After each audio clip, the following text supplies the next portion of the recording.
बाणगावचे भूमिपुत्र स्वर्गीय अण्णासाहेब कवडे हे खासदार असताना काशीचे विख्यात पंडित नाशिक येथे देवदर्शन आटपून त्यांनी बाणेश्वर देवस्थान असलेले बाणगाव कुठे आहे हा प्रश्न केला।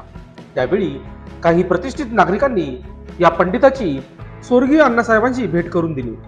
तेव्हा त्या पंडितांनी अण्णासाहेबांना बाणेश्वर देवस्थान हे महाग देवस्थान आहे, त्याला दक्षिण काशीही म्हटले आहे, तेव्हा त्याची जोपासना करावी हे सांगितले। तसेच या प्रसिद्ध पंडितांनी येथे येऊन बाणेश्वराची पूजा केली। त्यानंतर खासदार स्वर्गीय अण्णासाहेब कवडे यांनी बाणगावी येऊन ग्रामस्थांना या घटनेची कल्पना दिली।